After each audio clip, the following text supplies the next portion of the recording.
I'd like to call this meeting to order. For those who are new to the board, first, welcome. It is good to have each of you here. And this is the one situation of any board meeting where I get to actually lead the meeting, because there's no chair as of this moment in time. So actually on our agenda for tonight, you may have noticed we do have a call to order in the Pledge of Allegiance. So I know Mr. Earl has a flag on the ready. Doug, do you mind providing your flag so that we can do the Pledge of Allegiance? It is here.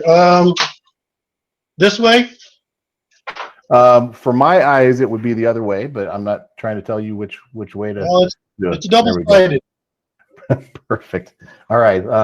Please join me in the Pledge of Allegiance. I pledge allegiance to the flag of the United States of America and to the republic for which it stands, one nation, under God, indivisible, with liberty and justice for all. Thank you, everyone. Appreciate that. And Doug, thank you for your assistance with the flag. Before we get to starting the reorganization process, I wanted to take the opportunity that I have to share some comments with you this evening. And I thank you for bearing with me. They are written comments. Most of you know that I tend to go impromptu, but I wanted to share some written comments this evening with you. First, I would like to say congratulations and welcome to our new board members. In just a bit, I will actually ask each of you if you'd take a moment to introduce yourselves to the board and community. And we are excited to have you with us. Our community made its choices yesterday. The community chose to support our budget 60% to 40%. The community chose to elect 5 board members, including 1 incumbent. The success of all 5 elected board members should be recognized and should be honored. I would also like to take a moment just now to recognize John McKenna, who ran for one of the seats and is no longer a member of the board. I'd like to say just personally, thank you to John for his many years of service, both with the Clarendon Elementary School Board and on the Mill River Unified Board. John would be the first to tell you that he and I did not always see eye to eye on everything. Really surprising, I know. But one thing that we did see eye to eye on was how to solve problems and how to work through situations and how to respectfully engage, even if we disagreed, and move towards, productive problem solving. And I'm grateful for the expertise that John brought to the board. I'm grateful for the passion, the experience. John is a person that I admire and respect, and I'm grateful for the time that he spent with us on the school board. While this pandemic has been a struggle for the entire world, the last 10 months in our school district community have been grueling for all of us. The tone, tenor, and division of politics at the national level seems to have come to roost in our corner of the world. And that's a corner that many of us thought was and always would be insulated from that. Ever present in that division is that there are variable versions of untruth that can manifest. Untruth is damaging. It's damaging to people, to systems, and to communities. Repeating untruth over and over does not make it become truth. We must not lose sight of what is real and what is not. Many of you may have experienced that firsthand. As elected officials, you're exposed to these dynamics, and you are made vulnerable by the positions that you are in. As an appointed official, I share that experience with you. Our collective job is to lead. You lead in a representative democracy. You are not elected simply to be a mirror that reflects your community. You are elected to be a leader in your community. You are elected to make decisions. And as leaders, we all learn quickly that decisions never make everyone happy. In today's world, unhappy can quickly shift to angry. But this is a time, even with those dynamics in our world, when this community can turn a corner. This community can determine that it chooses to reflect what it values and what it loves about Vermont and what it wants for all of our kids. The truth is that we all love this place. Since I began my role with you in 2014, I've always believed in the Mill River community.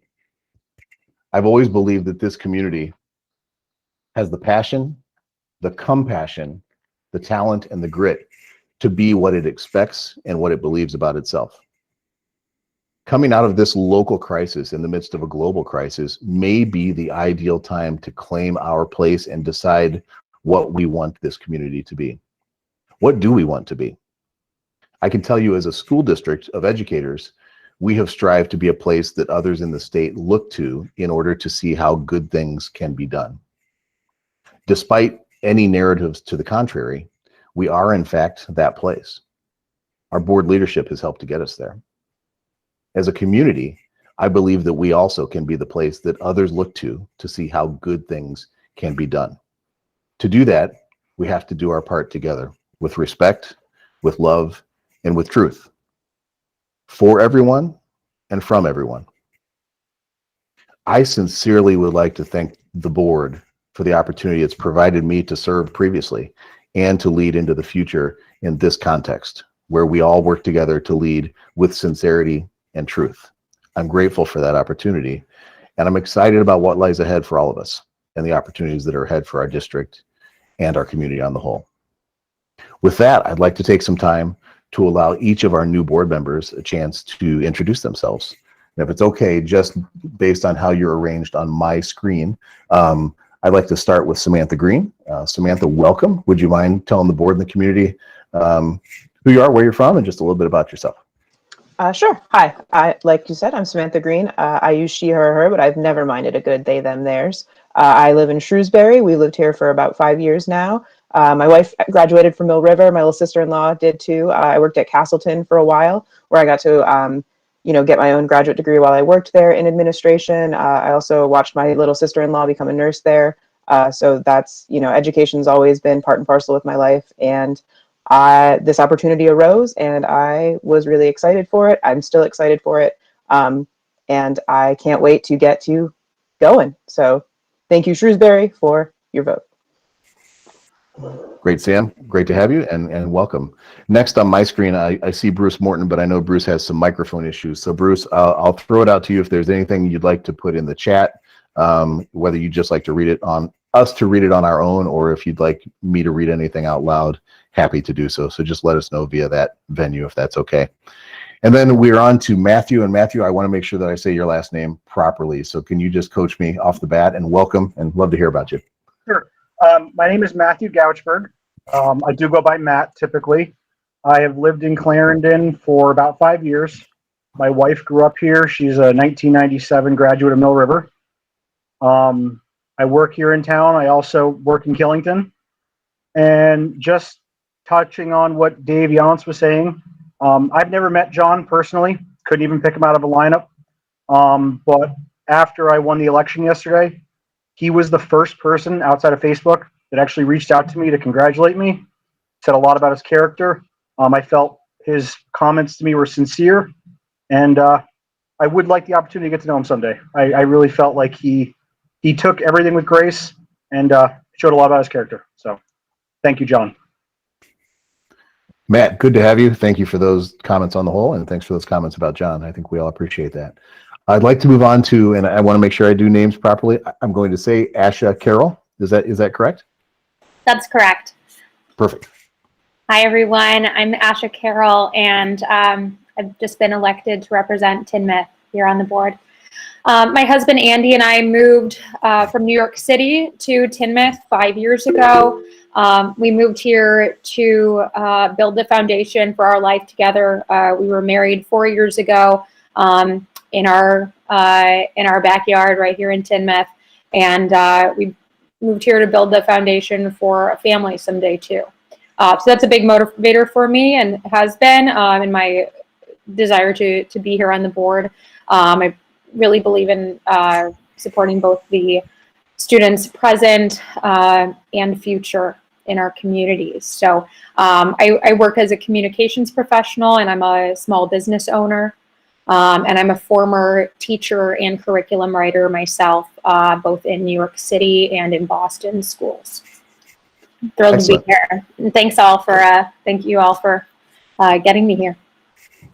Excellent. Thank you, Asha. Thanks for the introduction. We're glad to have you join us. I did see Bruce Morton just indicated because of microphone issues, we'll hold off on his intro until next time. But Bruce, once again, good to have you with us. And finally, someone we all know, but Maria French would like to congratulate you on you were running for your incumbency. And congratulations on remaining with the board. I don't know if there's anything you want to say in this moment, but I just want to give you that opportunity.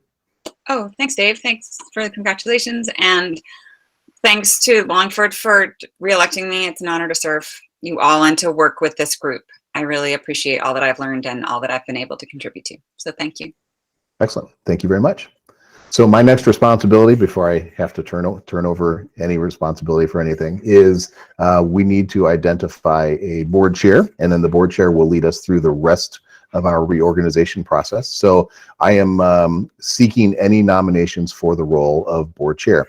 I see several hands going up, so I'm going to just call them in the order that I saw them. I saw George, then Liz, then Maria, then Matt. So George, you have a nomination? I would like to nominate Adrian Raymond. Okay, we have a nomination for Adrian Raymond. I would like to second that. And a second from Me. Liz. Thank you. Liz, did you have a separate nomination related to that? No, that was Maria seconded that nomination. I'm sorry. What I get for looking down while I'm trying to see what people are doing. Okay, so one nomination with a second. Liz, did you have a separate nomination? Okay. Matt, I believe you were next. Is that correct? Yes, I was going to nominate Doug Earl. All righty. Doug Earl.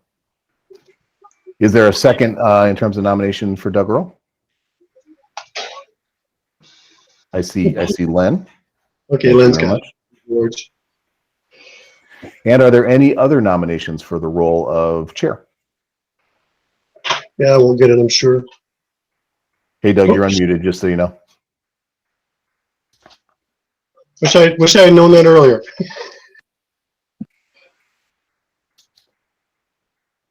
All righty. It's customary for me to just issue statement of importance of this role. My experience with working with the board chair, one of the key issues from the superintendent's perspective is availability and interaction. Candidly, the board chair and the personnel chair are probably two individuals that I have my most interaction with outside of actual board meetings because of the dynamics of how those roles and that work responsibility plays out. So just want to share that as my request. With that, we will need to decide the best way to go about voting. Would anyone like to make any recommendations for how we'd like to vote on these? Mr. Amber. I would suggest a roll call.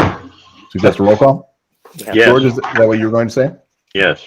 Okay, fantastic. Is everyone comfortable with me calling you in the order I see you on your screen as opposed to trying to make up an alphabetical order that may or may not be accurate? Is that okay? Yes. Great. And I see Bruce Morton saying yes as well. Final question to our new board members. So to Matt, Asha, Sam, and Bruce, I just need to confirm that everyone has been sworn in today prior to starting this role. I see Sam nodding her head. Asha, have you been able to be sworn in as of yet? No. Okay, so Asha, you won't be able to vote for this. Matt, I see a thumbs up. Bruce, did you just flash something up on chat? I may have missed that. Bruce said yes. Okay. And Maria, were you sworn in for your role? Okay, perfect. Liz, did you have a comment or question before we proceed with roll call vote? I'm wondering, can we take a moment to get Asha sworn in? That's not a responsibility that we can do here. That actually needs to happen through the town clerk's office is how Gotcha. Okay. how that occurs. Thank you. All right. On that note, so just to let you know the order I'm calling. Oops, I see a hand raised by Adrian with a comment. Adrian, go ahead. I was just going to say if she knew any of the BCA members in her town, she could quickly do a swear in, but it's fine. Okay, thank you, Adrian. All right, any other comments or questions before we proceed with a roll call vote? Okay, perfect. So I'm going to call in this order. First, I've got Doug, then BJ, then Sam. Doug, how do you vote? Me. Okay. What are we voting for? I guess I need some clarification. We're voting for the position of chair. We have two nominees, Doug Earl and Adrian Raymond. So we're going through and casting which one are we voting on now? Well, because we have two nominees, you need to cast a vote for one because we can't cast one aside and say the next one automatically becomes the chair. So my interpretation would be each person needs to cast a vote for an individual. If someone sees that differently, I'm absolutely ready to listen and to take any advice on process. That's the correct procedure. Okay, so on that note, I've got Doug has voted and cast his vote. BJ, on to you. Adrian. Thank you. Sam, on to you. Adrian. Okay, up next, I will have Len, Maria, and George in that order. Len, up to you. Doug, Maria, to you. Adrian. George, to you. Adrian. All right, thank you. Next, I have Liz. Asha, we need to skip over. So I've got Liz, then Matt, then Bruce. So Liz, how do you vote? Adrian. Matt, how do you vote? Doug. Thank you, Matt. Bruce, are you able to type a vote into the chat for us? Bruce said Doug. Thank you. Thank you, Bruce. I have that noted. And finally, last board member is Adrian. Adrian, how do you vote? Yourself. Sorry, I should unmute. I'll vote for myself. Thank you. All right, thank you very much. So with that, the votes are 6 in favor of Adrian to 4 in favor of Doug and 1 theoretical abstention with Asha. So congratulations to Adrian for being elected as chair of the Mill River Unified Union Board. And Adrian, with that, I turn leadership of this meeting over to you. Oh, thank you. I guess we have to now nominate a vice chair and open for nominations. George? I didn't signal.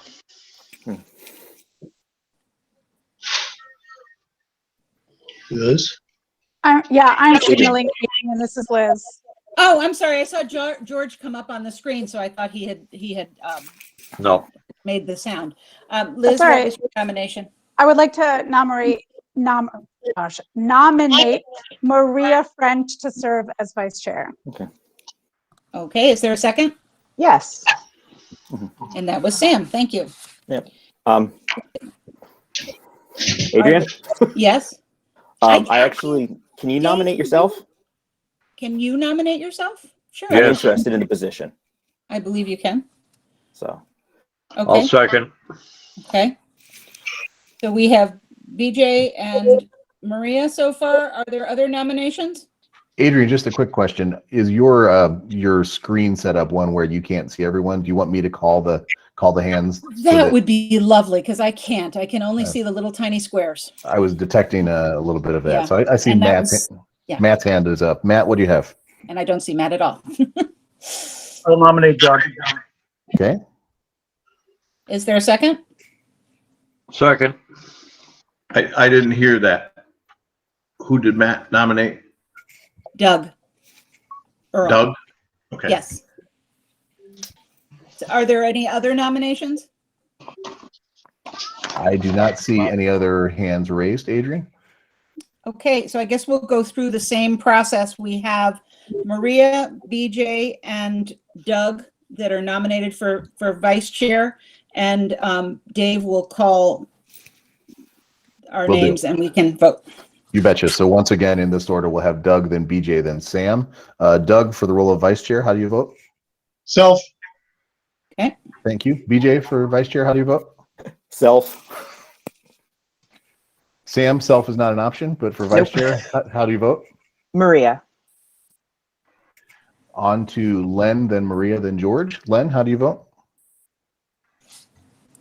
BJ? Thank you, Len. Maria, how do you vote? For myself. And George. Marie. On to Liz, and then Matt and Bruce. Liz, how do you vote? Maria. Matt, how do you vote? Doug. And Bruce, is that Doug that I see at 7:22? That's the time, so that would be for that. Thank you very much. Yours is recorded, Bruce. And finally, Adrian, how do you vote? Maria. Okay, so based on that, we have 5 votes for Maria, 3 votes for Doug, 2 votes for BJ. So that places Maria in the vice chair role. Okay, thank you, Maria. We now need to elect a clerk. I'm open for nominations. George? I'll nominate sorry, Doug. Dave. And there's their Adrian, would it second. be, I'll I second know, I'll Doug. let you do it. Yeah. well, I just want to mention what the role of the board clerk is as opposed to the district clerk. I think that's an important I think that distinction would to be make. lovely. Yeah, so Thank you. yesterday, in voting, there was the role of district clerk. Crystal Usher was elected to that position. That was wide open. There were a lot of write-ins, but Crystal had a number of votes. That is the role that manages the voting process, if you will, that oversees the vote counting and certifies the election, that type of thing. The role of the board clerk can at times be a note-taking, record-keeping type of role. Oftentimes, staff from my office manage that process, but the board clerk is kind of always on call to be the default note taker or the default signer of a few things that are require signatures, that type of approach. So just wanted people to understand the role specifically. Okay, I'm sorry, did was there a second for Doug Yes. as clerk? No. Okay, thank you. Okay, are there other nominations? Don't see any I other guess hands raised, Adrian? I guess hearing none, I don't know if we have to go through the process. Doug, will you accept that position? Yeah, and I thank you for letting me participate in this tight situation. I accept. Thank you, Doug. I appreciate that. I guess now we are moving on to identifying a date and time for our, this says monthly board meetings. Obviously we have two. Currently we are the first and third Wednesday at 7 p.m. Does anybody have any objection to those times? I don't know if we have to, vote on them if there are any changes necessary. People are sort of used to it, so it would be a big change. Doug has his hand up. Yeah, I have a question. Could we add at the end of virtual a phrase that says "if needed"? I'm hoping we're not going to be doing this for the next whole year. It'd be nice if we were able to get together as a group, like we were supposed to be the last few years. Right. No, I understand that, and I agree. Dave, is there any reason that you know of that we couldn't vote mid-year at some point to just move to in-person meetings?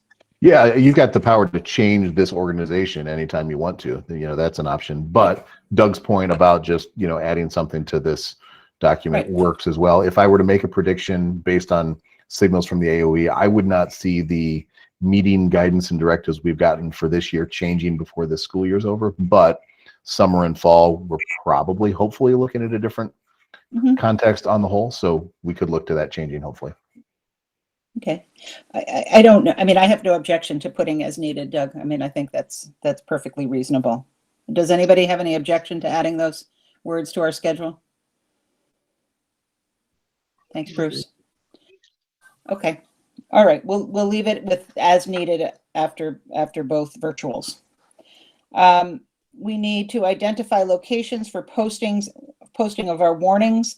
They have been town offices, schools, dumps, post offices. We need 3 in addition to the website. Does anybody see any problem with how we've been dealing with this up till now? Have anybody heard any complaints or? Okay. Hearing no objection, we'll leave as is. We have a media source, newspaper of record. This has been the Rutland Herald. Are there any suggestions or objections to continuing with the Rutland Herald? Yeah. For our new folks, the purpose of that is when we put out our warnings, any advertisements, et cetera, that's the media source we use as the primary. Mm-hmm.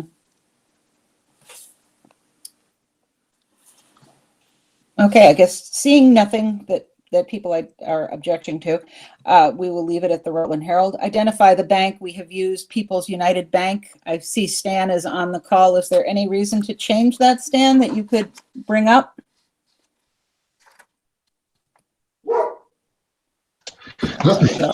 Oh, that wasn't me. No. No, I see no reason to change People's. although there will be a name change at some point next year as they've been bought out by M&T Bank. So. Oh, okay. This, Okay. Does anyone have any comment or hearing nothing? Is We one will bark stay a with- yes and two barks a no? No, one bark is just Audie being horrible. And she hears strange things and will bark. So I apologize in advance. We need to appoint a truant officer. It has been Deputy Joe Hoffman. I don't know if, I'm assuming his contract will be continued and that he will be our resource officer. That's a correct assumption for the time being. Yes. Okay. I guess I will open it up if anybody has any comment or other suggestion. Keep it as is. Okay. Hearing nothing but approval, we will leave Joe Hoffman as our truant officer. We need to affirm Robert's Rules of Order for small boards. Absolutely. Do we have any, thank you, George. Do we have any other comment on affirming Robert's Rules for small boards? Hearing nothing, seeing nothing, we will go with that. Now we need to have the fun of appointing representatives to committees. You were all sent by Ann where, who had been on which committees up till now. I guess for negotiations, it has been, good heavens. Am I missing negotiations on the list? It's on the Oh, list. yes, it's right here. Sorry, it's right there. So we only have Raymond and Ambrose currently because our previous two members were John McKenna and Tammy Heffernan. Are there people interested in serving on that committee? Adrian, I don't know if you can see me. I just wanted to share the comment. Most of our committees settle in at about 5, seems to be the nice sweet Right. spot on size. Negotiations is one where that group has been anywhere from 3 to 4 to 5, just to give you a sense on how that works. So, I mean, if it's only George and I, that's going to make it rather difficult. You can all think about it and Adrian, mention your. I see Matt's hand is raised. Okay. I'm willing to be a part of it if necessary. I'll join. Okay, thank you, Matt.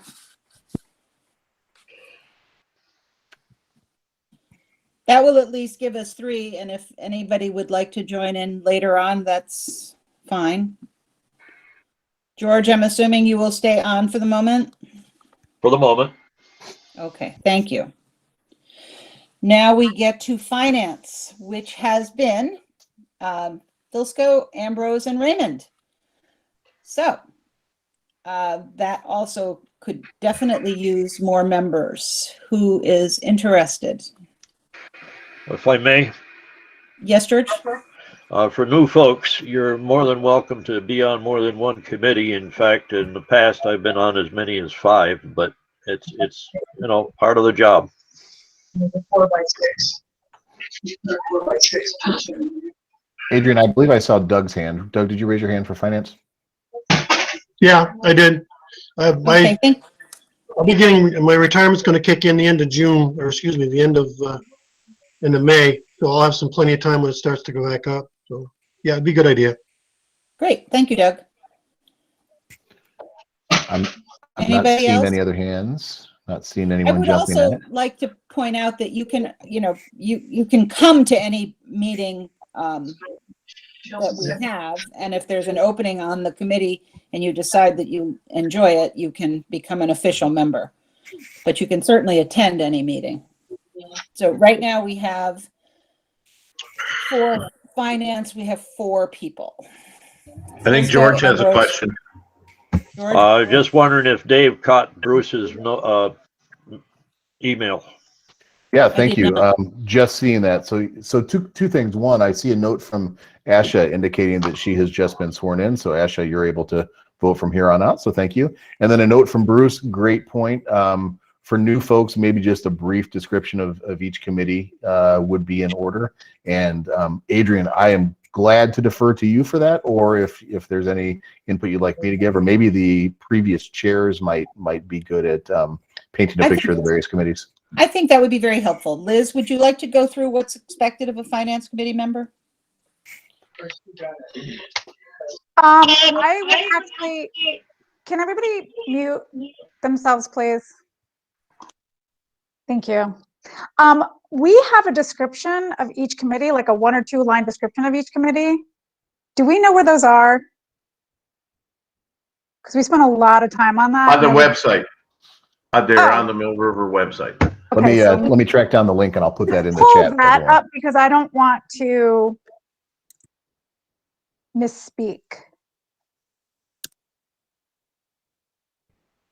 Liz, while I'm talking about that, do you want to maybe just talk about kind of when finance is busy and when they're not? You know, there's a definite season to the finance side. Right. Of things, So right? I am the new chair since, gosh, I don't even know.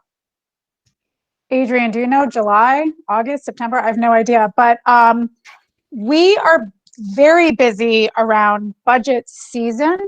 And then, and Stan, actually, thank you for that, Dave. I'm going to read the little description.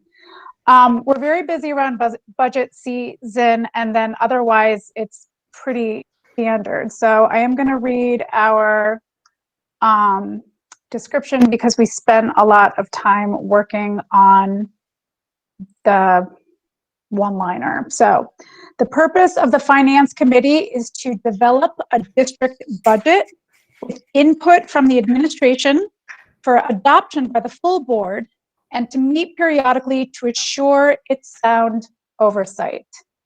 So we get to work very closely with Stan Pulasic, who is our business manager, and I'd be happy to answer any questions that folks might have.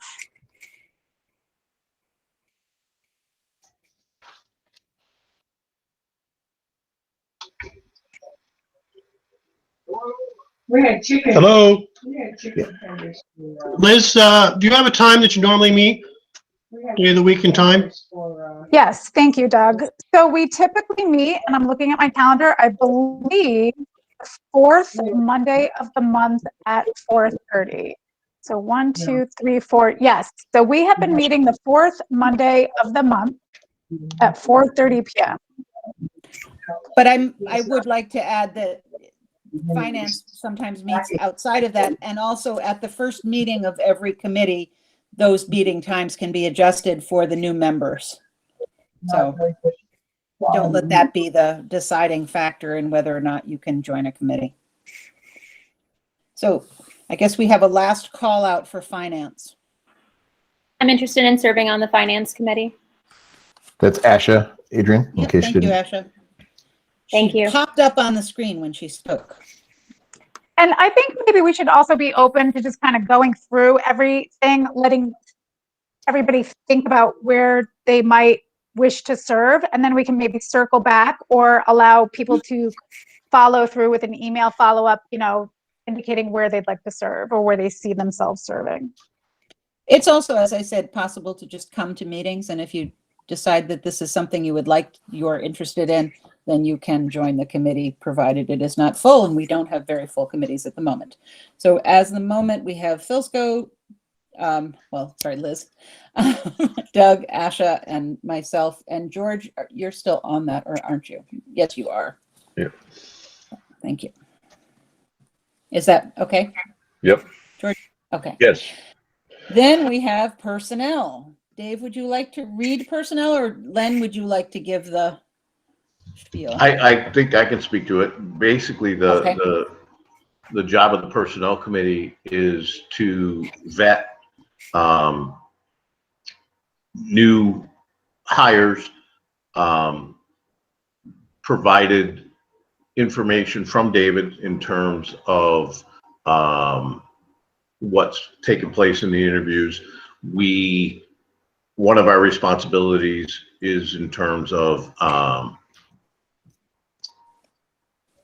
administrative pieces, but also just in terms of teaching positions. Again, the purpose of the personnel committee really is to just go over the new hires and the openings and then provide that with the board. I don't know, David, how accurate is that? Yeah, pretty We accurate. forgot one big thing. We review David. Yes. Yeah, one of the major roles of the board is to do an evaluation on superintendent, on the superintendent, and which we completed last year. And Maria and I are gearing up to do another one. I just told her means that. I'm on the committee. I think, it Glenn, does. it's worth stating the personnel committee is the one that probably meets most intermittently, and that doesn't mean rarely, but it can be a little bit random at times. So we usually historically have tried to link up personnel committee to evenings that there are board meetings and have that meeting occur before the board meeting. That's the general approach. But occasionally, any of you that have experience in industry or companies that employ people, there are occasionally personnel dynamics and situations to be discussed and talked through. And so sometimes we need to schedule meetings for various purposes. Sometimes we meet to talk about negotiations. Sometimes we meet to talk about hires. There's just a lot of variability, but generally it's linked up with a board meeting. Yeah, traditionally we meet at 6 o'clock on the first Wednesday before the board meeting at 7 o'clock. We actually have a meeting scheduled at 6 o'clock on March 10th that anybody is welcome to attend. And that's, I think, David, you sent that out. I know Ann changed it. Thank you, Ann. Or somebody changed it. But so the personnel committee will be meeting March 10th at 6 o'clock. And everyone's welcome. Okay, I Thanks, see Bruce. I'd love to see is you. interested. Yeah. Okay, I would like to stay on. This is Bjorn. thank you. That does make for 3 Wallingford people on it. I just want to point that out. I know that was an issue last year with policy. Oh, that's true. So, and I would honestly be happy to switch to policy, but I don't know. I go to both those meetings regardless because they're interesting. Mhm. If I'd be necessary. happy to be on there. I saw Matt just raise his hand, Adrian. If you need another person, I'll be on there. Okay, so right now we have Len, Maria, Doug, BJ, Bruce, and Matt, and that's probably as many as we can handle on a single committee. I do see Asha's hand up. I know Maria just mentioned she might be interested in a switch, so just wanted to point that out that Asha raised her hand. Asha, would you like to come to the meeting and see if it's something you're interested in? Maybe you guys can do that switch. That sounds great. Thank you. Okay, I'll put you in for right now. So everybody show up and we'll go from there. Right. Adrian, I see Sam has her hand raised as well.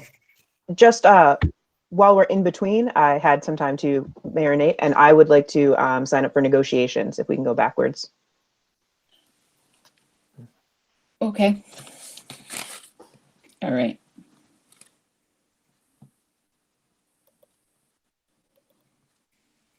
Thank you, Sam. Buildings and grounds. That committee was chaired by John McKenna. So Dave, we will let you read the description. Ooh, I don't have the description in front of me, but I'm going to make one up and then go to Gary. So Buildings and Grounds is a committee that works directly with Gary Marcy, who's our Director of Operations, who's with us on the call. The Buildings and Grounds Committee was originally formed when we entered our merger, and we had different facilities with different histories and different financial dynamics that all came together to form one committee and make sure that we were making good decisions in that as a new entity. having come from all these unique standalone districts. I'd suggest that now it's a committee that Gary is able to use as a sounding group, a group to float ideas past, a group to keep informed. It does help to have some interest or technical knowledge in facilities type of work, not required, but it does help. And Gary, I'll defer to you for anything else you might add in terms of how that group tends to function.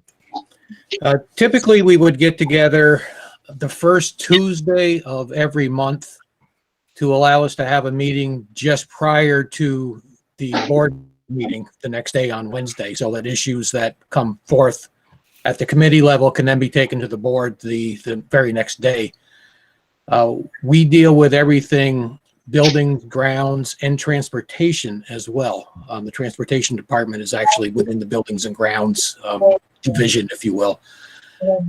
So yeah, we get into everything from maintenance to long-range planning for construction projects, talking about any little details that we can. So happy to have anybody.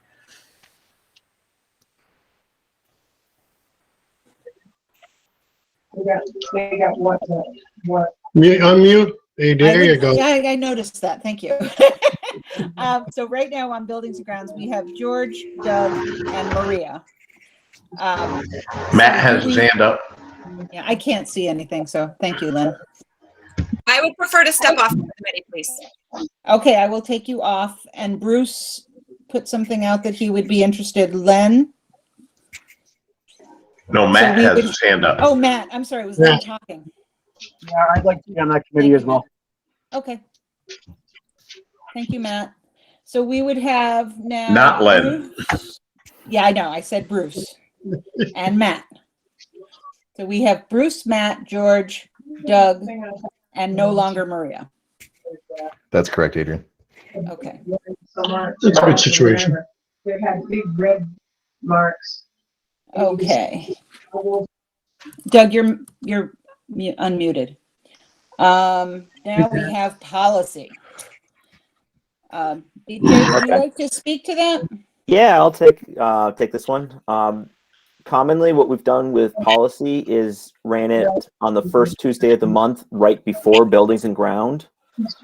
There's usually a good mix between the two people, so we try to keep it all in one night. We do primary focus that I think we're going to be doing on right off the bat is we're going to be reviewing all of the policies that we have. I think we started a little schedule on that one. This group, we look at what comes down from the state. We look at what's needed for the school. We usually have some discussions about a policy. Some of them are very, very quick.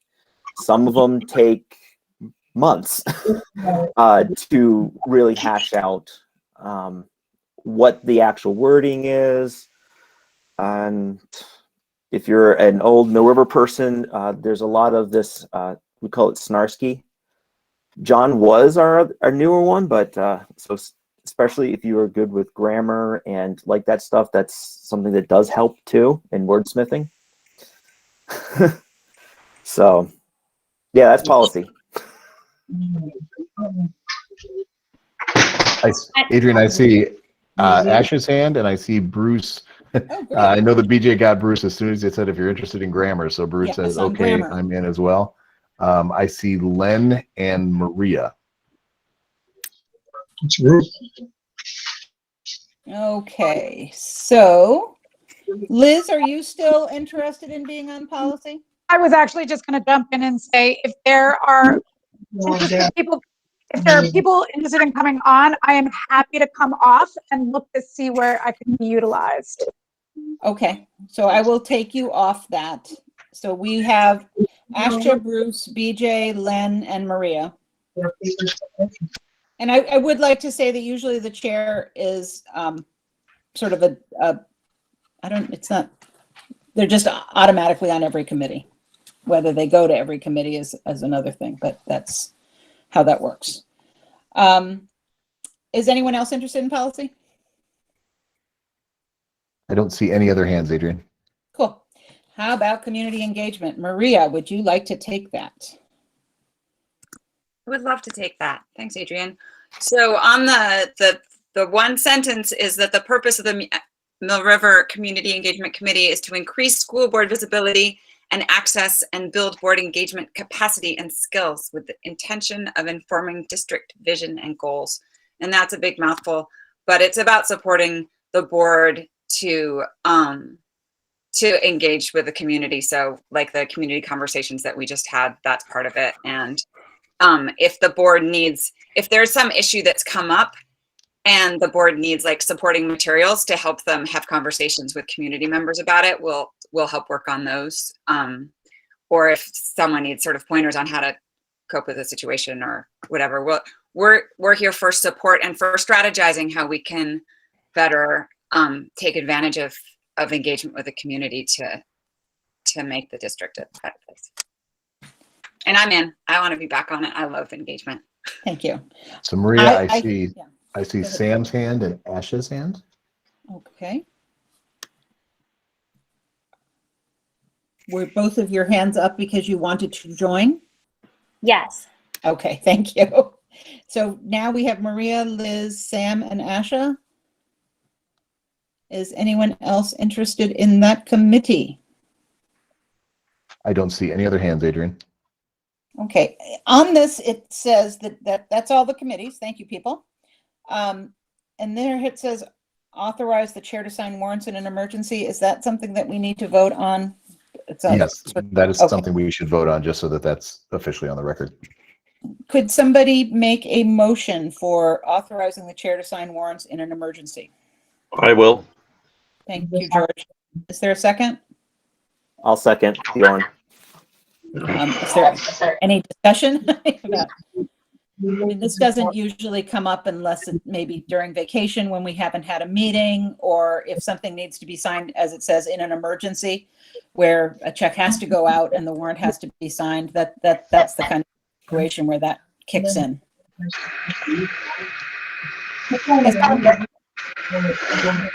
Is there any comment? Okay, otherwise I will call the question. Can we see hands for ayes? Adrian, are you able to see, or are you working off of? No, I can't see anything. I don't even have pictures for most people. I see everyone's hand except Asha's. Oh, there we go. You're unanimous, Adrian. Okay, and Bruce was good too. Yeah, and Bruce with an eye. Thank you. Okay, thank you. I see on we have reviewing payroll and pay orders. George and Doug, are you two still interested in performing that function? For the moment. Thank you, George. And Doug says thumbs up. For eternity. For eternity. Thank you, Doug. That's quite a promise. Okay. And then we have the board representative to Stafford. Is anyone interested in taking that away from me? Although I tell you, you probably have to also be the program committee chair because I just said I would do that. Any interest? Okay. I hear no objection. I will continue. How about the board rep to the VSBA? That's not really, do we have, Dave? I thought that was elected at the regional meetings. Yes, I believe that's correct, actually, because that's connected to voting to represent us at the regional meetings. I mean, basically anyone. Oh, okay. I see. So that's the person that goes to the regional meeting. Okay. I guess I will be happy to continue on that unless somebody else would like to take on that task. It's historically been the chair or the vice chair or someone who's connected to the VSBA's work. Right. I guess You go. I've been lucky that way somehow. Okay. I guess I will continue in that role. They will be happy, I guess. Maybe. Are we done, Dave? Can I ask a question? I'm sorry. Yeah, go ahead. Could we get a printout like Ann did graciously today of the committees and stuff and who has spoken up to volunteer, just so that if there's an abundance in one way, you know, to give us some flexibility to put ourselves in a position to help whatever way we can. Yeah, you bet, Len. We'll get that prep tomorrow and sent out. Just so you know, I just wrote down names as we went through. We've got 4 or 5 people for every group, so we've got a nice initial balance. But we'll get that sent out to you tomorrow. Thank you. I kept it too, a list, so. Hello? Didn't? Adrian, I Yes, see Doug. Yeah, question. We have a small committee that's just made out of 4 people. The executive committee, I know John was representing Clarendon. With him being gone, are we still having that at times? No, actually, John wasn't representing Clarendon. I was. Oh, man. And Tammy was representing, as the board chair, was representing Wallingford. And then we also had a representative from Timoth, and Adrian, I think you were the representative from Shrewsbury. And I'm assuming that Grant was a representative from Timoth. But we haven't met, so in quite some time. Mm-hmm. So I don't know. I don't know. The committee had been sort of formed to provide advice to the superintendent. And I'm not sure, Dave, would you like to see that continue? I mean, George? Yes, one of the factors that went into the establishment of that committee was shortly after the reorganization, it was decided that it might be an additional support to help get us launched on our new format. Mm-hmm. Yeah, to your question, Adrian, my suggestion would be, in this moment, I don't feel like it's necessary to create that structure, but again, we have the ability to adapt as we go. So if we found that there was a scenario where that was appropriate, we certainly could go down that road. But I'm comfortable without having that additional burden on the group for now. Are we all okay with that? I can't see you, so if you have a comment, please raise your hand. I see heads nodding and thumbs up, Adrian. Okay, thank you. I guess I have to get a bigger screen. Maybe I'll be able to see people too. I'm on my iPad and it's just a little tiny row of mostly just initials, which is not very helpful. Okay, so we have gone through the board reorganization. We need to approve the agenda. Do I have a motion to do that? So moved. This is Liz. Thank you, Liz. And I'll second it, Bjorn. Thank you. Is there any discussion?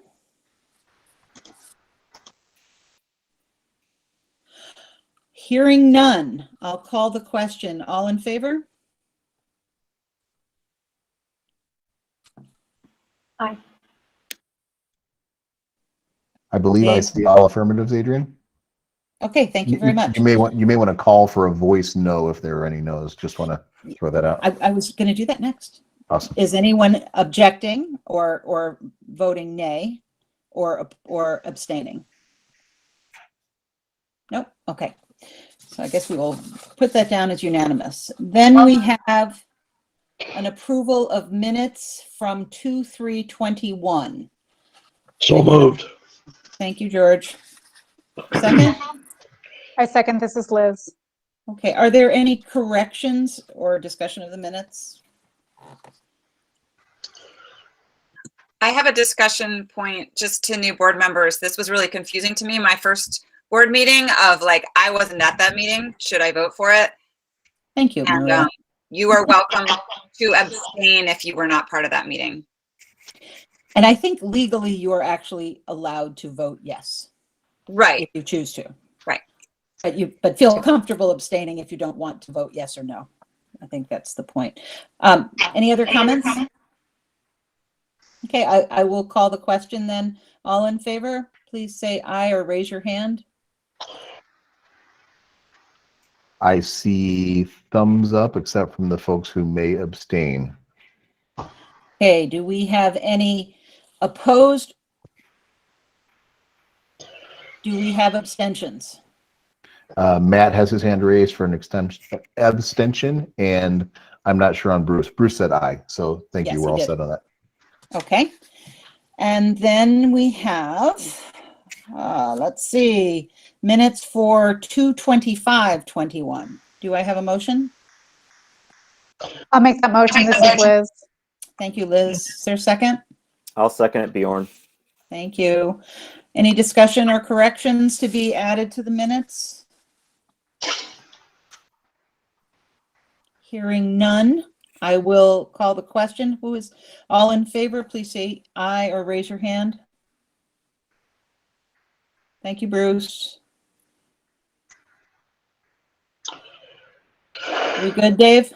Yeah, sorry, I was muted. All thumbs up with Bruce is a yes, and I see Matt Yep. is probably going to abstain. Okay, do we have any objections? Hearing none, abstentions? And we've got Matt on abstention. Okay, thank you, Matt. Then we have moved on from minutes to public input and announcements. I don't know if there's any public in attendance. Yes, we have Gail Gillum with us by video. She's our only public commenter that I'm aware of for tonight. Okay, Gail, I assume you have read the guidelines for public comment on the agenda, and we will hear your comments. Go ahead. Can you hear me? We can, thank you. Okay. I wanted to congratulate all the new board members. And thank you for standing up and wanting to do this seemingly endless job. I heard mention earlier in the meeting tonight, sorry, I'm a little nervous, that about Officer Hoffman being there as maybe for a shorter period of time. I hope that's not the case. Our school needs the school resource officer. And I think Maria used the word Maria used the word strategize. And I'm hoping that we can get our school back up to single digits instead of in the bottom of the pile at number 43. And also, one word about engagement committee. I've been to a couple of them and I appreciate them, but I don't find them any different than this meeting, that you guys can't interact with us. It's just like a one-way street. And to me, that's not the definition of the word engagement. So something to think about. And finally, just for the record, I guess this is what I'm so nervous about, is to put in the minutes tonight for the actions of our new school board chair prior to the election day. I know that you all received several emails today, and I think that that's something that needs to discuss, and I'm speaking it out tonight publicly. So it's in the meeting, it's in the minutes of the meeting, and I thank you for listening, and that's it. Adrian, before Gail departs, can I just respond to one piece that she shared? And you're muted, by the way, Adrian. This is going to get old really fast. Thank you, Gail, for your comments. And I was going to ask Dave to perhaps respond to the comment about our place in what has been publicized, school digger, and what the meaning of that is. Sure. It. Thank you. Yeah, and happy to do that. But actually, first, Gail, if it's okay, I just want to respond. My comment earlier regarding Deputy Hoffman was in no way indicative of any sort of signaling or anticipation of that role not being there. That was just language in the moment. So please, for you and for Deputy Hoffman, I would appreciate nobody being concerned about that. That language signaling anything. Regarding the questions about rankings and the like, as we know, leading up to the election, there was some feedback in the community around rankings of our schools and where our schools stood a decade ago as opposed to now. And, I would encourage anyone who's doing that research to be as thorough as possible and dig into what those rankings tend to be all about. What we tend to find is there are all kinds of sites and organizations out there that choose to rank public organizations, not just schools, but anything you can imagine. Some of those rankings are based on people's opinions. Some of those are based on empirical data. Some sites use data that's readily available from the federal government or from the state government. And sometimes that's linked to various types of testing data that are publicly able to be shared. And sometimes testing data is not publicly able to be shared. What we tend to find is that rankings take combinations of test scores, although they don't account for the fact that the testing measures have changed over time, and the standards against which students are tested have changed over time, especially in the last decade. They take into account poverty levels, which is a significant issue, not just in Vermont, but for us locally. And they take into account things like diversity levels and how that impacts student population, et cetera. So my encouragement to anyone would be take all online rankings with a grain of salt, whether that's a ranking that says a school or district is terrible, or that's a ranking that says a school or district is amazing. I would say that for our district, you can find both online. Talking about the same place, you can find variable assessments of what performance looks like. I'd also suggest that if people are interested in some of our data that we are required to report on, we do have data reports that are posted on our website. You can actually find those on the front page, so you can see a little bit of the history of what we have to report to the community. For the board, especially for our new board members, it's important for you to know that our board has 6 strategic goals. One of those goals is linked to student achievement, and for that we utilize internal assessments that we implement or assess students with throughout the course of the school year. And there are 2 times per year that I report out to the board on that data and how that data is progressing. So you can and should, as a board, have high expectations for the information we'll get to you in our monthly reports, our every 6-month updates on our goals and the requirements that we're supposed to fulfill, just as a result of state expectations and federal expectations. Final piece I'd like you to know on assessments and assessment data is COVID has wreaked havoc with all of that. So for example, all of the assessments that we would have done last spring under normal circumstances did not occur. So there is a large gap in the data across the country, not just in Vermont or in our little corner of the world. But there's some interesting dynamics to be navigated overall. Brian Hill, as you know, is an expert in this realm. Andrew Jones, our curriculum director, is an expert in this realm. Anytime any of you have questions, feel free to reach out. We'd be happy to get the answer you're looking for or find ourselves pointed in the right direction to find it. Thanks, Adrian.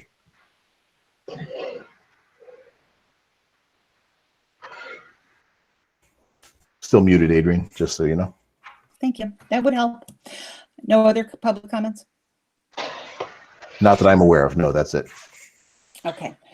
So we will move on to committee reports, the first one being negotiations, and I have nothing to report. So, personnel. Yeah, as I said earlier, our next meeting is scheduled for March 10th at 6 p.m. and that link should be up.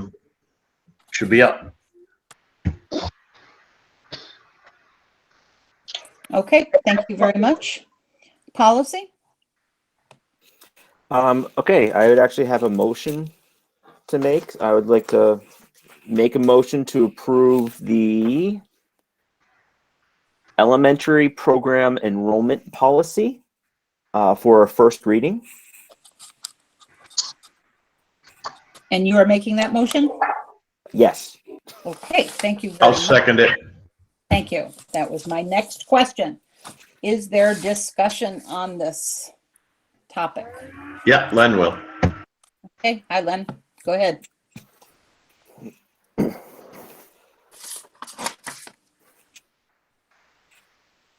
Oh, Len, were you seconding it or having discussion? Yeah, no, second it.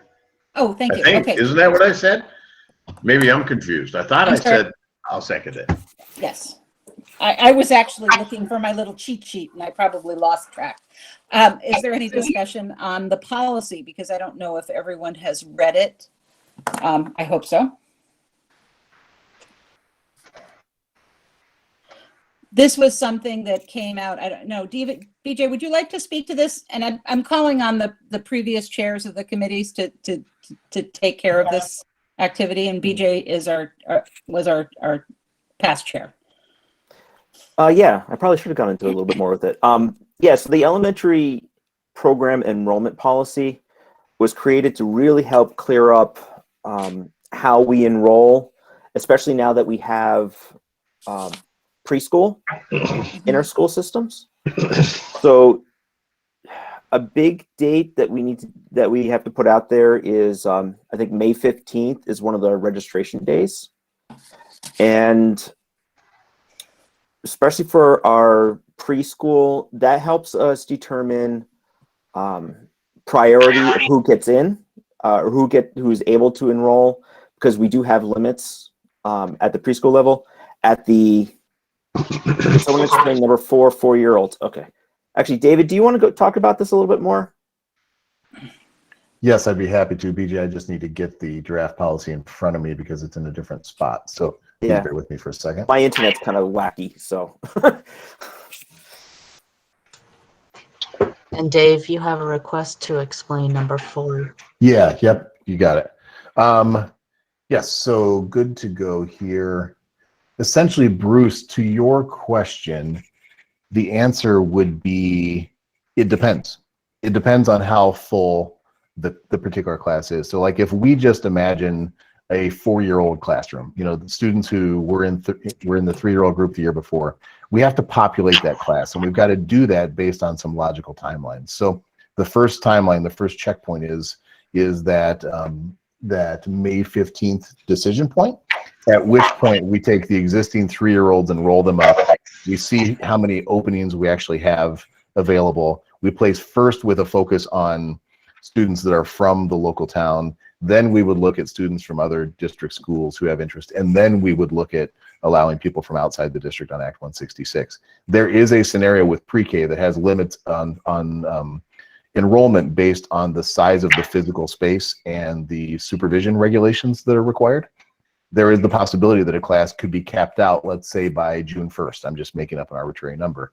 In which case, if a 4-year-old moves into the community, we don't have a space in that classroom for them. So our next commitment to them is we put them on a wait list, number one, but we also say, hey, we've got spots available at this school, or at this school, in case you're interested in that. After a lot of discussion, you know, we need to approach it fairly, and we need to approach it with strategy. And what we can't do is we can't tell a student that we've allowed to enroll, oh, sorry, someone else moved into town, you're now kicked out of your space that we told you you had. So this is an effort to just kind of codify that to an extent so that it's predictable and we're able to plan for it. I hope that answers that question. It doesn't. And Dave, I also wanted to mention that, you know, preschool is different than our regular classrooms. Preschool is an extra, and the limitations on size are not just what we would consider to be a classroom number that is adequate for the teacher that's there. It's actually spelled out very strictly by the number of kids for each teacher, as well as the square footage of any classroom. So we don't have the capacity to expand the numbers the way we would. You know, you might have a little bit of flux in whether or not you could add another child to a first grade class or a 5th grade class, but you cannot do that to the finite numbers in a preschool class. That's correct. Another layer of that too is the regulations around preschool are very strict. The restroom spaces have to have certain characteristics and certain sizes. Light switches and outlets have to be certain dimensions away from the floor. You know, there are all kinds of things that apply in pre-K where you couldn't just say, oh, we've got more kids, let's throw them in this classroom over here. It doesn't work that way because of the regulatory dynamics. If it was a 1st grade classroom, we've got a little bit more of that flexibility. We could say, oh, we've got more students, let's use this available space. So thanks for bringing that up, Adrian. Yeah, it does limit our flexibility quite a bit. Any other comments or things that people want to discuss?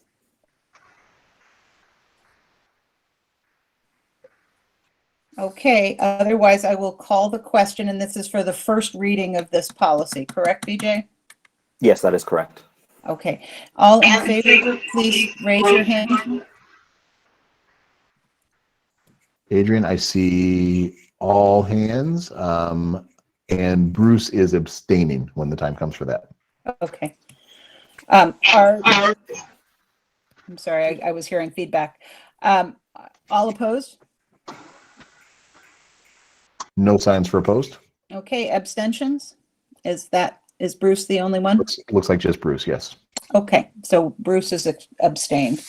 Okay, BJ, anything else from policy? Yeah, I wondering, I know we have some new members. Traditionally, our next meeting would be next month. However, I'm wondering if we should have one a little bit earlier, just to kind of do, introduce everybody, elect a chair, and go from that.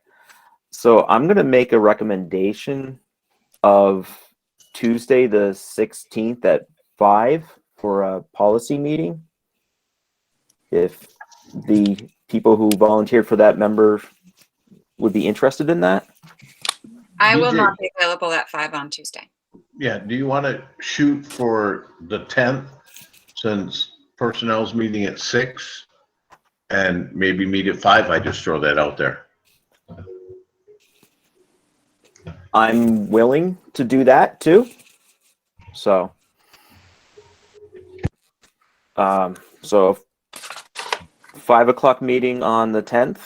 Does that sound any better? I can't see everybody because my internet's acting up, but so David, if you moderate. BJ, this is Liz. So I'm waiting to see who is on what committee. I'm not available on the 10th, but is that the committee I offered to bow out of? No. Was it community? No, I don't remember. I think it was policy, right? Liz, I don't have you on the list that I wrote down for policy. Okay, I think that's the one I offered to bow out of. So never mind, this doesn't apply to me. Thanks. The policy committee currently is Asha, Bruce, BJ, Len, and Maria. Yeah, I see Bruce can do the 10th.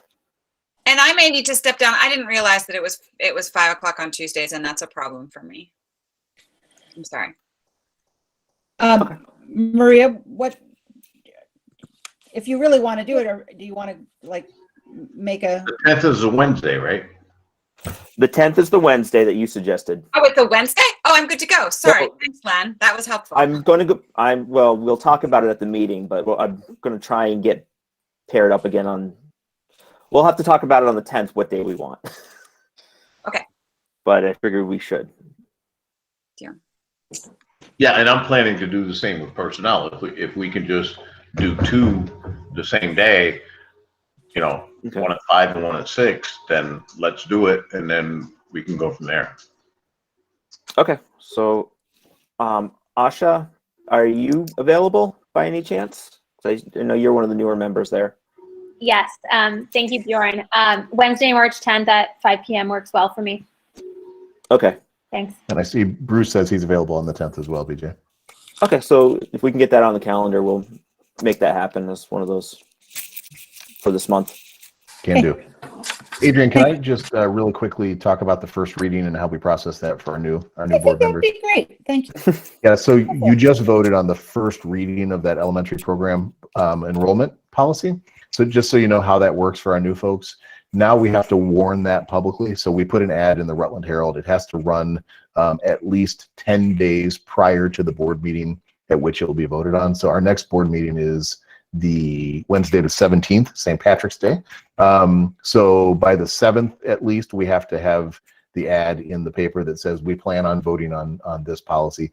It doesn't have the entire policy, listed out in the paper because that would take up a lot of space, but it does reference it by name and invites people to check out the meeting if they're interested, or contact the district if they're interested. So just want you to be aware of that process. We develop it in committee. The committee brings it here for a first reading.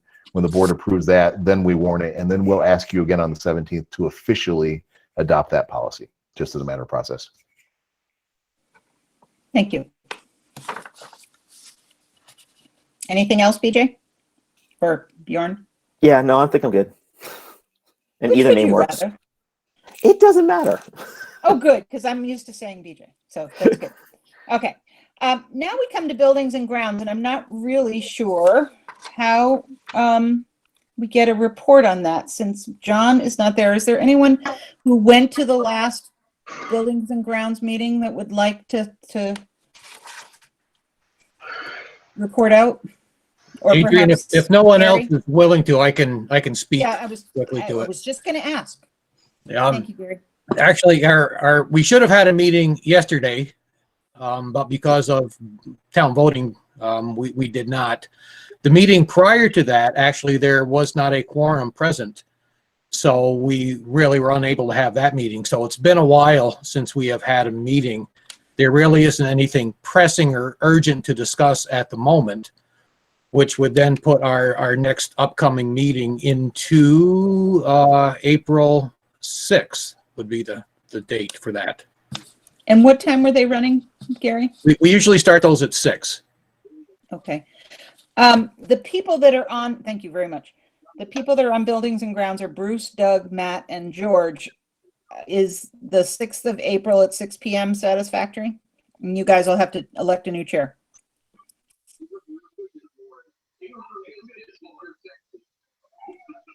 Dave, can you see any response? Sorry, I was writing. I see Doug's thumb up. I see Matt's thumb up. Anybody else I'm looking for? Matt, you got Bruce. Oh, Bruce. George. I see Bruce. The 6th is fine for Bruce. So yeah, Gary, looks like you're good to go. Okay. All right. So we will count on a committee report from Buildings and Grounds in April. Now we have community engagement. Maria, would you like to answer to that? Yeah, I'd be happy to. First, I'd just like to respond to Gail's comment, which was a good point. I think it's not always clear what the Community Engagement Committee is for, and I sort of said it before, but it's about supporting the board and figuring out ways for there to be community engagement. It's not specifically the group that, like public comment in that group, we take into account, but it's more dry. It's more like a board meeting where we take the comment, but we have an agenda and we don't really have time to respond to that right away. In general, sometimes we can. But that helps guide us and think about what we do need to talk about as a board and what we maybe misperceptions that need to get cleared up, or issues that we haven't realized are issues that we need to talk to people about. So that's the difference. The engagement committee isn't actually doing the engagement. We're supporting the board for engagement. So with that, I want to report back on what we talked about in the last community conversation. As promised, the last one was on February 22nd, and we had questions about the equity work that the board has been doing, about the budget, and about the preschool. And the preschool questions were actually pretty well covered when we just talked about that policy, so I'm not going to go into that right now. And I'm sorry, I'm looking at our minutes from it. I'm not looking at the screen. That's why I look distracted. But and we got some great suggestions on how to run more community conversations. My goal is for us to continue that on a monthly basis. We had more of them running up to the election because it seemed like a good idea to answer questions about the budget and have opportunities for people to learn more about what the board does, especially for candidates, because we had so many seats open. So about the budget question was talking about the pay increase for staff and where that comes from, and that's something that we actually don't. We include that into the budget, but we don't know exactly what it's going to be until the negotiations committee is finished negotiating the contract. So that's the easy answer to that one. The preschool questions have been answered. Equity, we heard a lot about it a few months ago, back in the summer, but there hasn't been a lot of talk, and people were wondering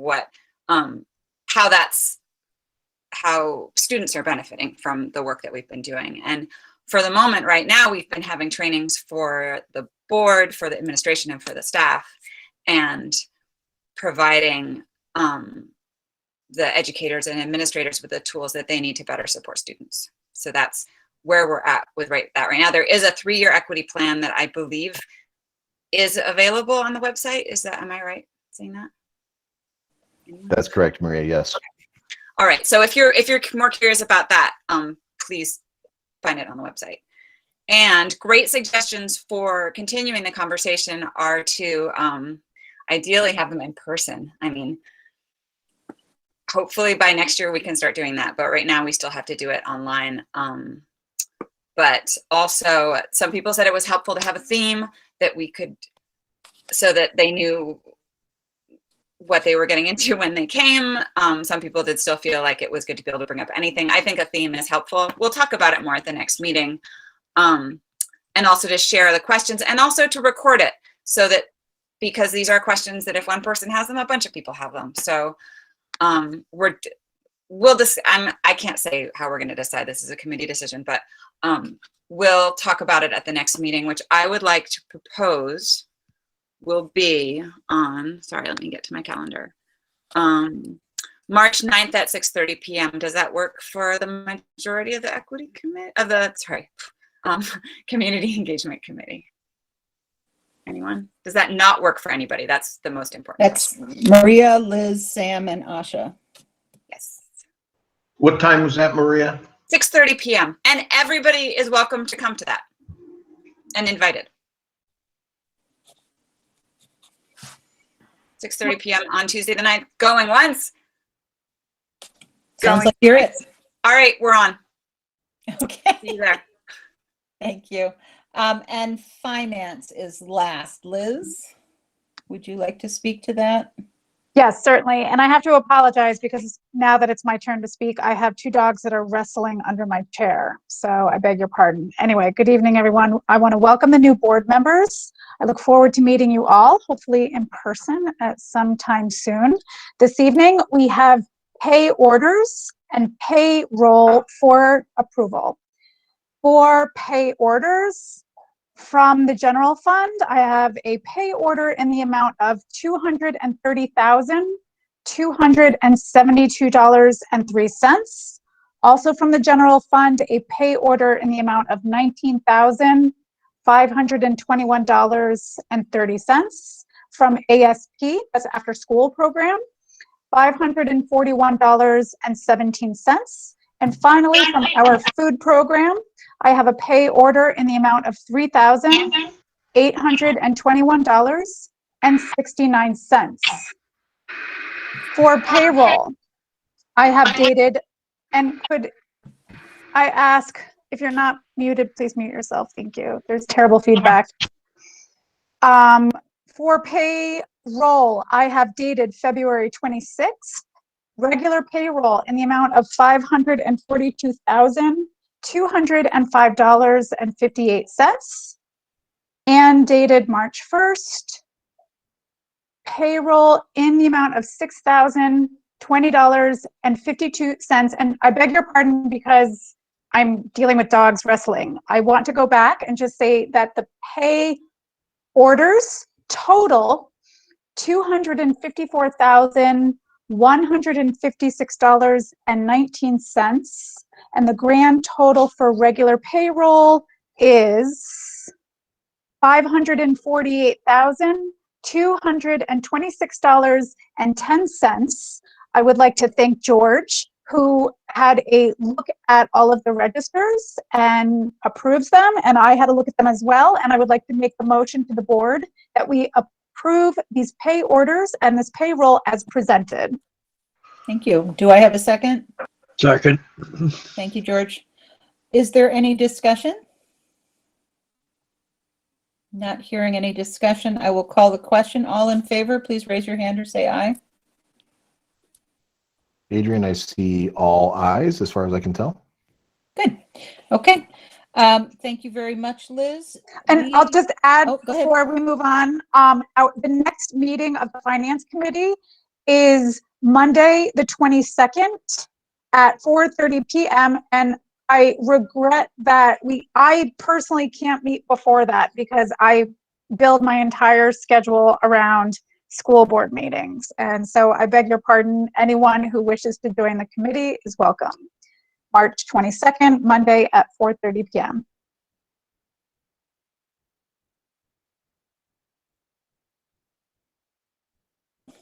Thank you. And now that I'm back unmuted.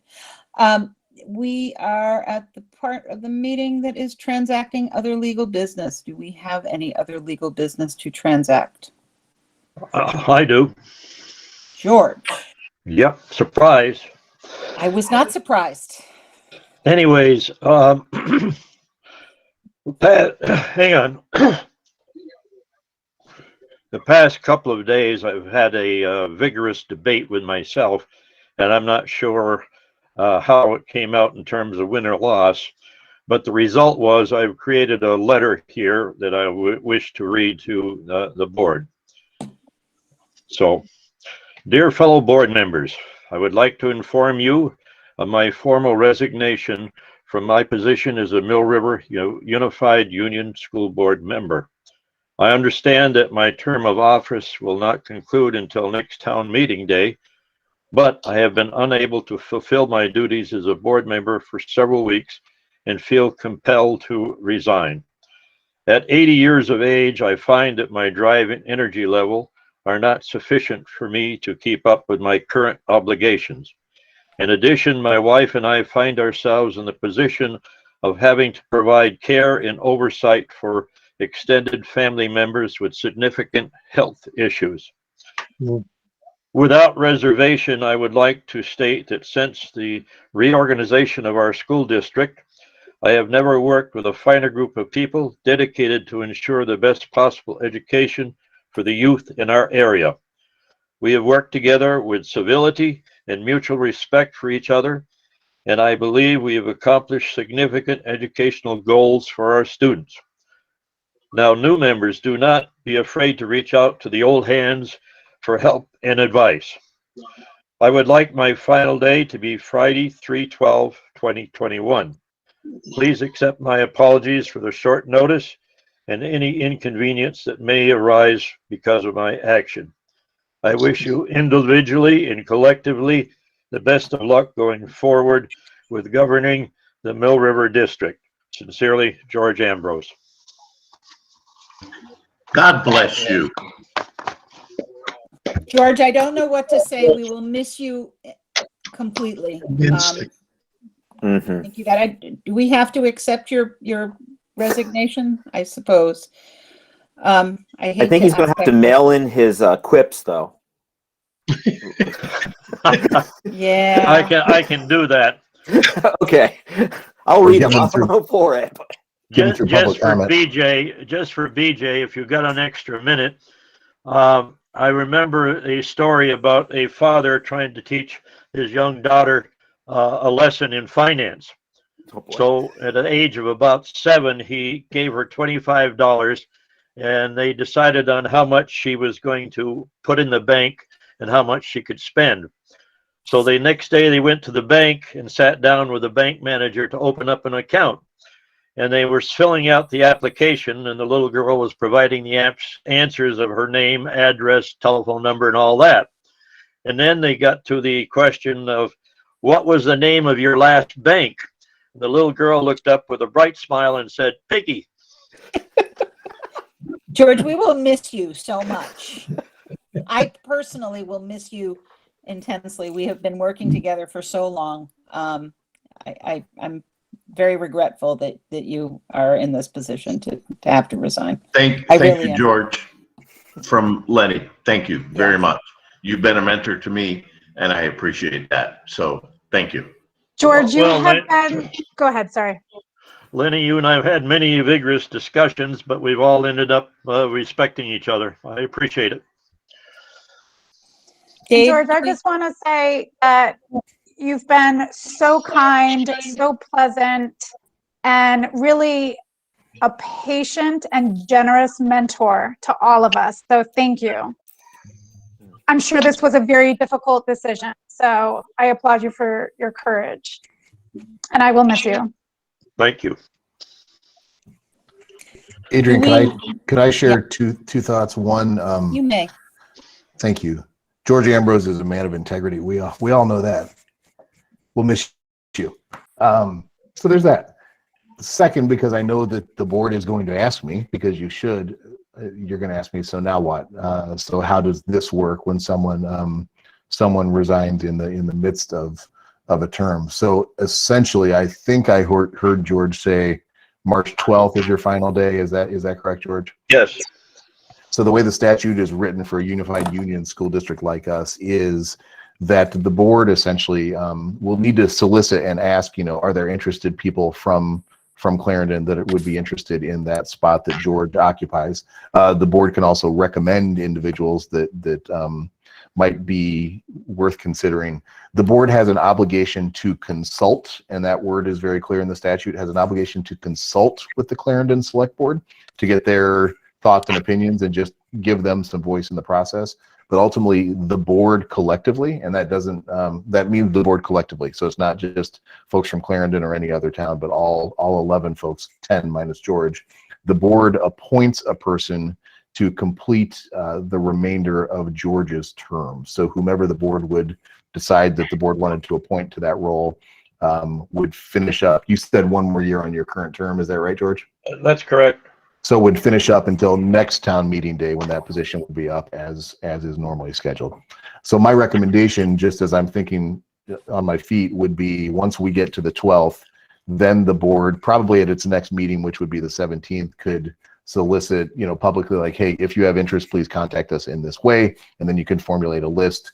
You can also generate your own list. We can schedule a time for whomever to connect with the select board. That could be all of you, or that could be a handful. That could be just the Clarendon contingency. That could be the chair, vice chair, and a few folks, whatever that might be. But we can work out the process to land at a specific spot.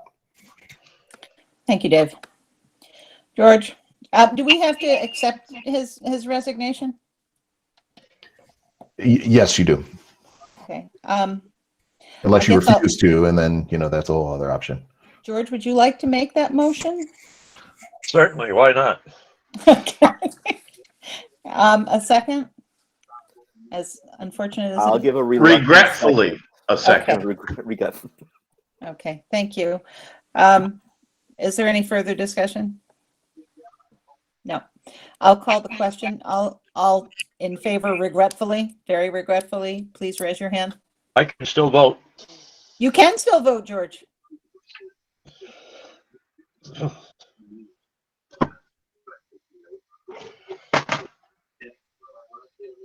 I'm sorry, Adrian. That's all unanimous. My apologies. Okay, thank you very much.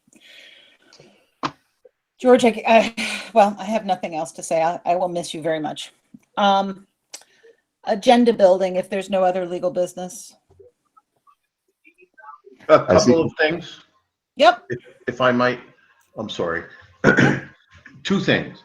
I wanted to let the new board members know that Maria and Tammy spent some time putting together a board handbook that is available to them. Go ahead, Maria. Oh, I emailed all the new board members today, and I will be getting that to them in the next couple days are really busy for me. I'll try to get it to you soon.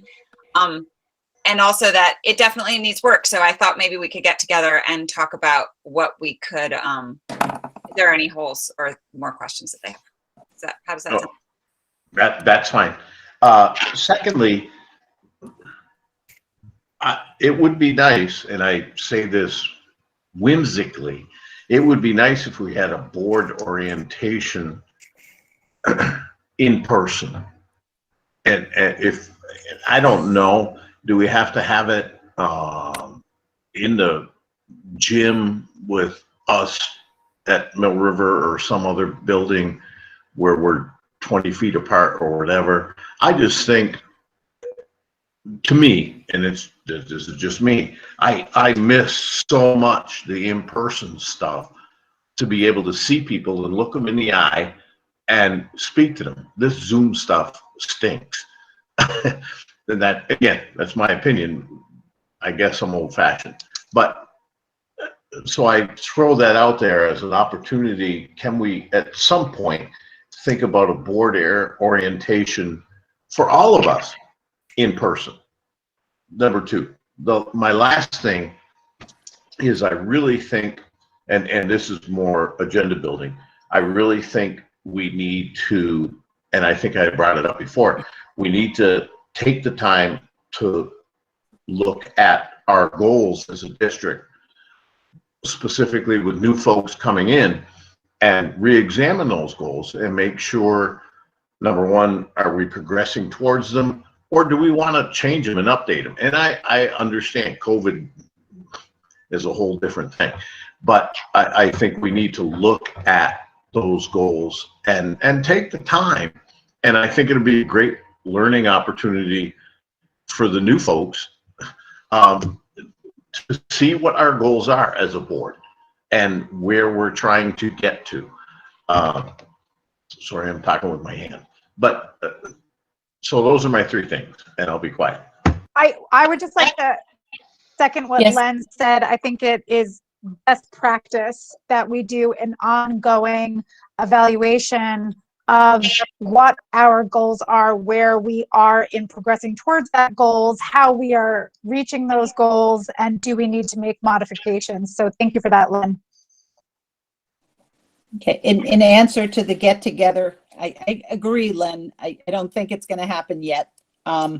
Maybe in summer when we can be outside. I don't think we can have a bonfire big enough to be able to have everybody spread around. Well, we did a We Will Rock You down at our rock in my backyard. So I mean, what the heck? It's a little cold right now. I get it. But we will talk about it, I think, probably at every meeting, and it will become appropriate at some point. I totally agree that it's nice to meet people on a personal level. Maybe we can go to our camp. Who knows? You know. Well, and the other thing I'd offer to the new folks, if anybody has any questions, contact me. Don't hesitate. And I'm sure all the board members feel the same way. Don't hesitate to contact us. We're all in this together. And I can remember when I came on board, it was a very weird situation, but you know, we're here to help. And so use us to do that. Okay, thank you. Is there anybody else want to have anything for agenda building? Yeah, there will probably be a policy that we'll be approving. Yes, thank you, BJ. Yeah, and as part of the orientation and whatever else, that conversation, I wouldn't mind a refresher on Robert Rules of Regulations as a part, one of our trainings. Thank you.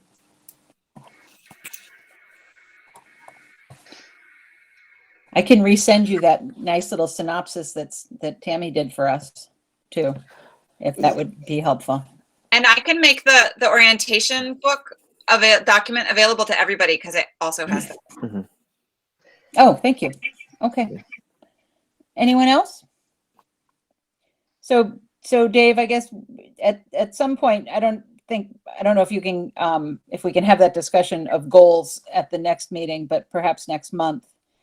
Or I don't know when it fits in easily. I don't know what the next agenda looks like. I am out of that loop. Yeah, so Adrian, my quick response to that, and please bear with me because I'm trying to look at a calendar.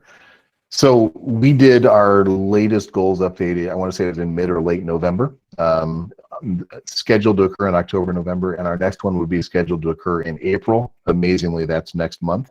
I was just looking, you know, we have our to our new folks, I'll make sure that I get you up to speed on calendar stuff here, but we have our next board training program, our equity training program, that's March 30th. Again, I'll get that to you via email so you don't have to write anything down. But we also have another board PD session scheduled somewhere in the next 6 to 7 weeks. So that might be a really good time slot in the context of board professional development to do that goal review and discussion and, you know, kind of work through a process to think about decision making there. So we'll figure it out. Just give me a little time to figure out the path. Yeah, if we could work that into the April timeframe, that would be wonderful. Thank you. It looks like we have executive session on the agenda. I don't know if one is necessary. We don't have a need for executive session. I wonder if, since we have a new board, if it would be worth talking just about that concept in general, just to kind of I think that would be very welcome. Thank you. Adrian, did you want me to do that, or did you want to Yes, take the lead no, on I that? think, What's your I preference? think that's very nice if you would do that. You have a good handle on it. Thanks. So to our new board members, I'll admit, when I was a principal and didn't really engage in as much board level work, I always wondered what the heck executive session was. Like, why do they do that and what goes on in executive session? In really simple terms, there are times, and I've got a list of the eligible criteria that I'll share on my screen in just a moment, but there are times when the board needs to go into confidential conversation to talk about various matters. That's made more complicated in the Zoom world, right? Because we all know who we see, but you never know who's kind of within earshot of what's going on. So one obligation that we all have is when we're in executive session that, we maintain the strictest confidentiality. There are legal dynamics to that confidentiality that we have to protect in my role and in your roles. I'm going to share a tab on my computer really quickly, just so you can see what the list of eligible executive session purposes are. Can somebody give me a thumbs up, just letting me know if you can see my screen okay? It's fine. Okay, great. So you will find when we have to go into executive session, we have to go into executive session for a reason, and it has to be a reason that complies with the law. These are the reasons that comply with the law. So there's two different ways these reasons are broken up. The first section up here, where I'm moving my cursor, has to do with making a finding that premature public knowledge would place the board at a substantial disadvantage. So you can see the topics there are contracts, labor relations, arbitration, mediation, grievances, any litigation, or any attorney-based communication. So you can understand why we have to decide that the conversation would put the board at a disadvantage, and then we would go into executive session. The other types of reasons to go into executive session are the ones where you do not have to make a finding of substantial disadvantage. And those reasons you can see listed there: securing real estate, appointing or employing or evaluating a public officer or employee. Notice that's a pretty broad swath that gets caught there, right? Like that means hiring, evaluating anybody that works for the district, essentially, is a reason why we could go into those conversations. Discipline or dismissal action against a public officer or employee, which means basically any employee who works for the school district. Clear and imminent peril to public safety. There's a long list of records that are exempt from the Public Records Act. They're listed in that statute 1 VSA 317C. And then any discussion we might have about academic records or discipline of students, and any conversation about school safety or emergency measures if that disclosure would jeopardize public safety. As an example, let's say we were going to talk about strategy about a school safety situation. There are some things that you don't want to put on the internet, that you don't want to put on the airwaves when it comes to talking about how you're handling certain things. So these come up not every time we meet, but they do come up, and sometimes they come up at the last minute. A situation will come into account. I will communicate with Adrian and say, hey, need to schedule an executive session for the next board meeting. Is that okay? And then that usually occurs. Sometimes the night of, there may be a reason, and I'll just bring it up at the start of the meeting that there's something that came up. Usually we schedule these at the back end of the meeting just to try to be respectful of our audience so that they're not waiting on us while we're in a private conversation. But sometimes they need to happen at the beginning or in the midst of a meeting. So I hope that makes sense, just kind of in terms of overall process. And I will stop sharing my screen. Thanks for that, Adrian. Yeah, thank you. And one of the things that people can do to make sure that they're alone is wear your headphones when you're in an executive session, because it means you and it is specific to you, not your family. And I know that sounds a little harsh, but an executive session is truly just for the board members and whoever is invited into the meeting for whatever purpose it is. So make good use of your headphones. And try and respect the executive session goal of keeping things confidential. Other than that, unless somebody has an objection, I will take a motion to adjourn for everybody's first board meeting. I see George with that motion, Adrian. Okay, thank you, George. A second? Liz. Okay, Liz, I doubt there's a discussion, but is there a discussion about adjourning? Okay. Otherwise, hold up your hand or just sign off. Good night, everybody. Good night. Thank you very Good night. much. Good night.